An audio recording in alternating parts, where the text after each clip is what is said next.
All right, guys, we're changing up the Shlogs. They're gonna be like a once a month thing now because we got so many other videos we're making. So, gonna get a little more of a kind of day in the life vlog Shlog out of the whole situation. It is Thursday morning, and we are here ready to rock and roll on our Gospel of Two Wheels podcast. If you haven't watched that podcast, make sure you do. It's actually a lot of fun. We have a ton of fun with it. But yeah, for anyone wondering, we used Ecamm Live. I used the Insta360 Link camera. There it is. It's looking the wrong way. Look at me. There we go. All right. Boom. And yeah, we're ready to rock and roll. So yeah, let me know if you like this new format. Make sure you watch to the end if you're not sure about this format or not sure about if you're brand new to the channel. Watch it all the way to the end. Check it out. I'm gonna get ready for this. We're gonna hammer this podcast out, and then we're gonna get on with the rest of the day. All right, let's get this started. Good morning, everybody, and welcome to the Gospel of Two Wheels, where the coffee's hot, the bikes are sometimes in lots of pieces, and your comments are thankfully absolutely ridiculous. We got Dave Brayman, who's the Islander, Kenneth Keller, Southwest, SWT cutting. I'm not sure. I don't know why. All right, there it is. Gospel Two Wheels done. It's 8 o'clock now. It's time to go get some more coffee, load my motorcycle up for Thursday night ride. Come back here and get to work.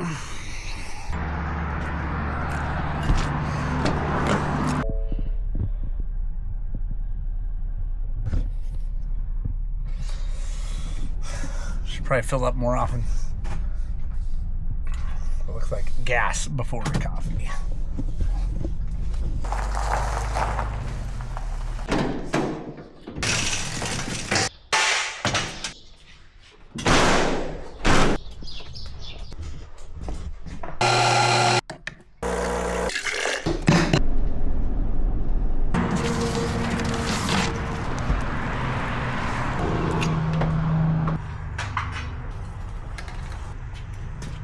All right, first job, battery in the TTR.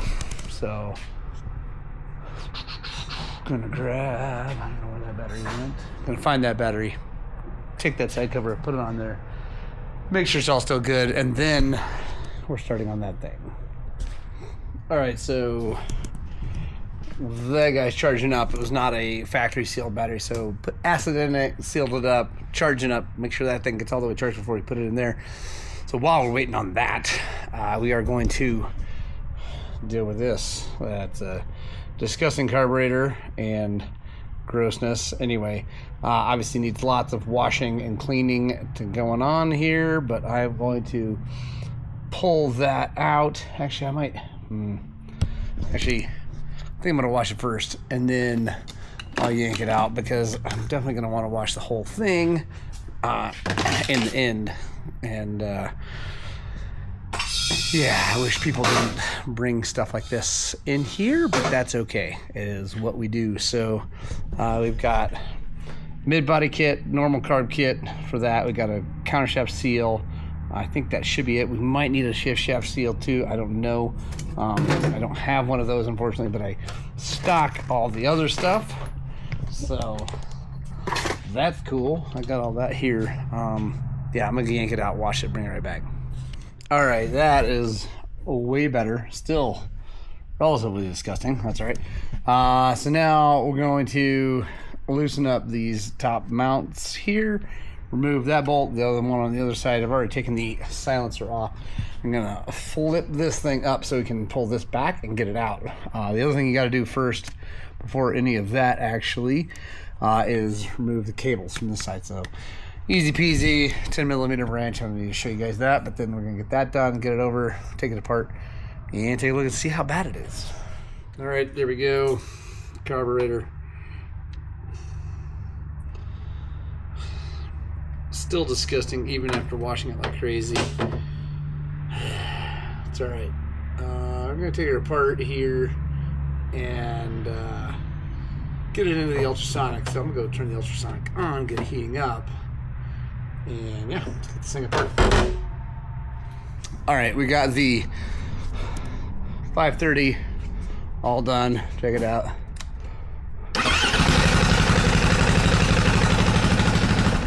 It starts and runs great. Super happy with that. Carburetor's all happy. Everything else is all done. What did I do? Full service anyway, whatever. So now we are working on a CRF250X that is ham-boned.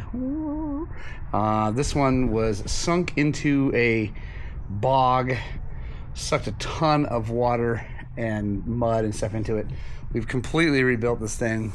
Zach has done all of the work up until now, but we needed a head because the head was also junk.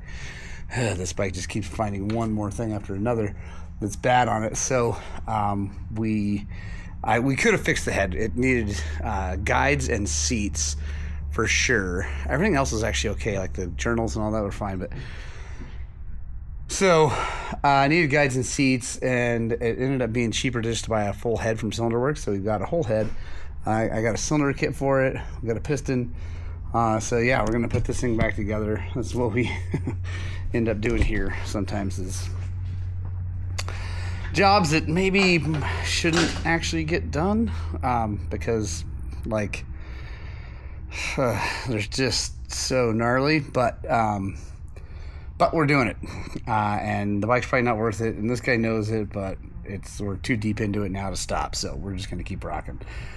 So yeah, I'm gonna go grab the piston and cylinder and put that on, and then we're gonna grab the head, build the head. We got valves and all that good stuff. See if we can't make this thing run today. That is definitely the goal today, to get this thing to run, because it has been here way too long. And of course, it also needs fork seals. This is one thing after another. Yeah. All right, nothing to do but just to get to it. Here's the piston, just so you guys can see it. So disgusting. That's mud, rust from the rings, and just disgusting. So to resurrect this thing is actually quite a deal. So yeah, we're using Vertex top end, Cylinder Works cylinder and head. We got Kibble White valves and a whole bunch of OEM stuff. And yeah, anyway, actually, let's see. Yeah, I think I'm gonna try to get the piston on, cylinder on, so that's all sealed up and happy. Nothing getting to the bottom end, and then I'll put the head together. I think that would be the plan.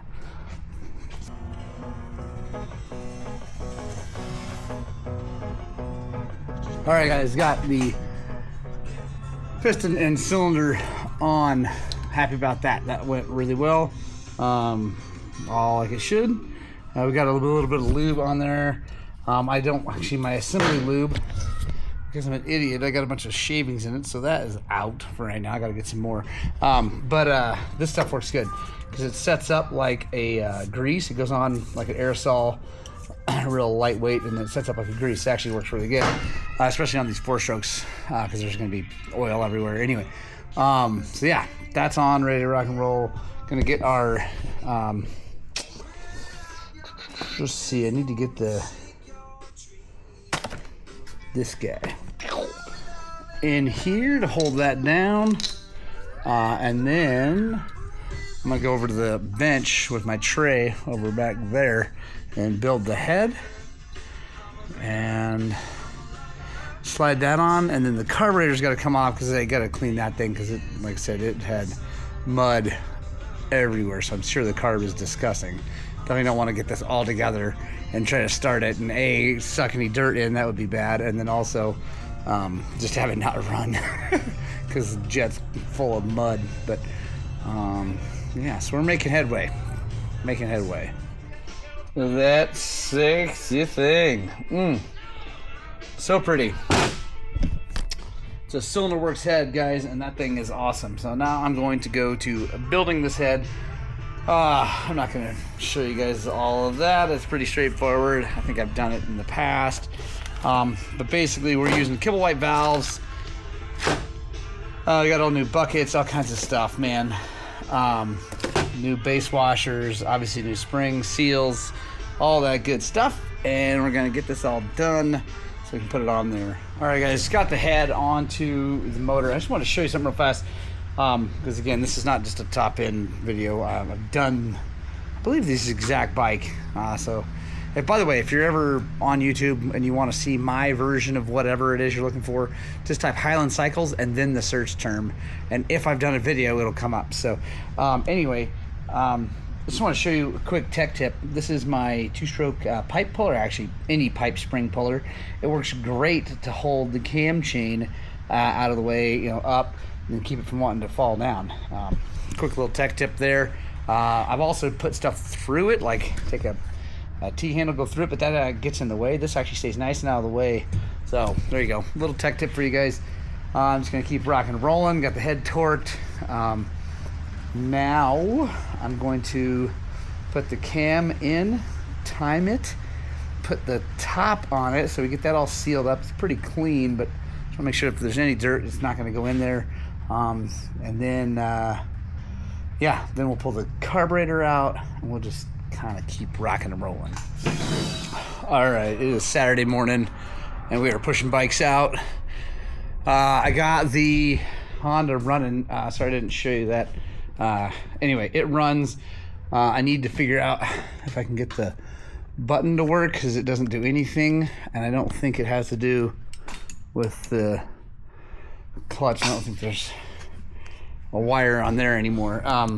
But I checked the fuse on the solenoid, nothing, but it doesn't even click. So I'm hoping it's just the button. That would be really cool. So I'll show you how I'm gonna check that. But then the other thing I'm gonna do today is I've got to put main bearings and seals in a KTM motor. So gotta get that done. Gotta get bikes pushed out. Shut this week down because my wife and I are going on a date night tonight. I'm excited. Going to watch Ryan Bingham play in Grand Junction. So no dirt biking this weekend. It's kind of crazy.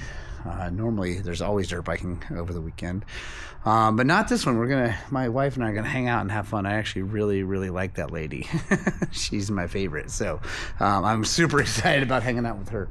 Anyway, let's get some bikes pushed out of here and we'll hopefully see if I can make that button sort of work.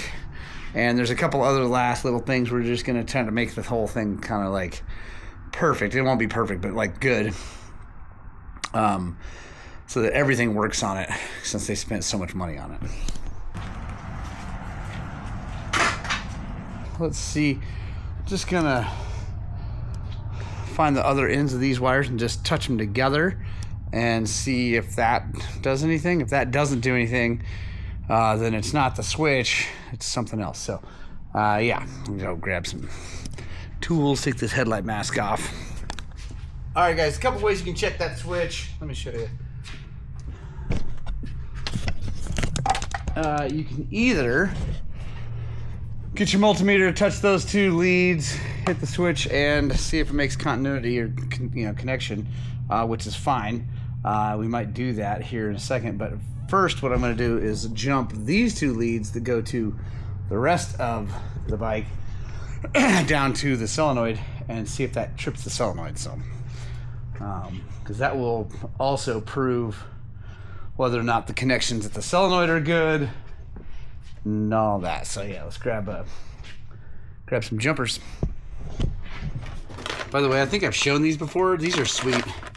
From Cornwall. Everybody has these things. I don't know who actually makes them. Cornwall's. This is Cornwall's version, but yeah, dude, these are rad. They've got lots of different probes, back probes. You can hook them to alligator clips. They're pretty sweet.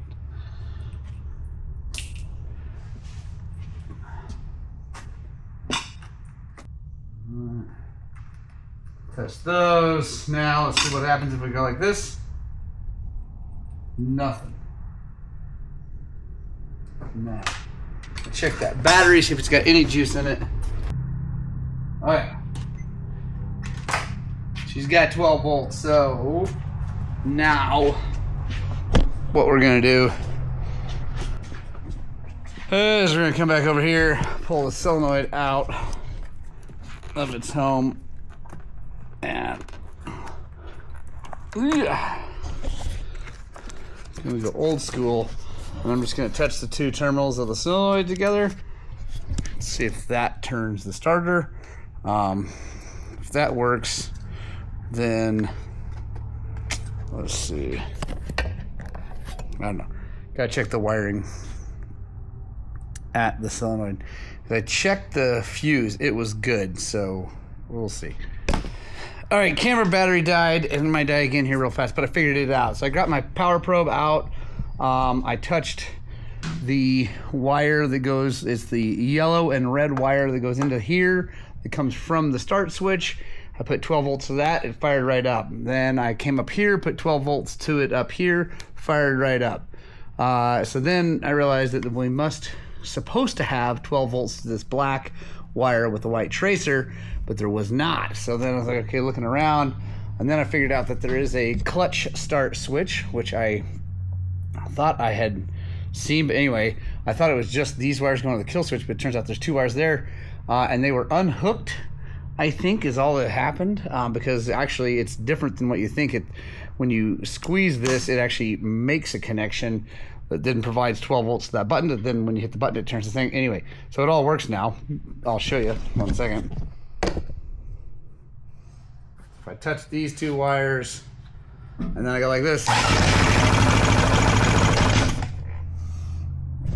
bike starts great. So now I think what I'm gonna do, because I don't like that clutch start thing, it's kind of annoying that you have to do that, and they do fail times the switches, and again, I think it was just unplugged, but I think what I'm going to do is I'm actually going to just jump those wires, tie them up, so that the bike always starts no matter what, which I think is a safety issue, but whatever. Yeah, I don't like having to have nanny switches on things, so I'm going to get that sorted out, and then we'll deal with we've got a petcock leak and maybe a carb leak, even though I cleaned it.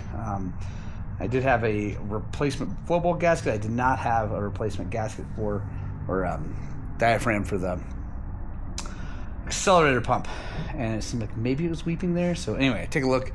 We're getting close. I'm excited about that. Well, there we go, guys. I'm going to shut this thing down. We are now sitting down to do some editing of this video and other videos. I hope you guys liked the little bit different format. Some of the same, some of the different. Let me know what you guys think. I really want this channel to be for you guys, but also my creative outlet. So, you know, we can mix that up. We can figure that out and make sure we hit all the things and check all the boxes that make you guys happy, make me feel fulfilled, and all that good stuff. So I'm gonna do this. Thank you guys for joining me. We will come back we will be right back at you with another Shlog here pretty soon. Thanks a lot.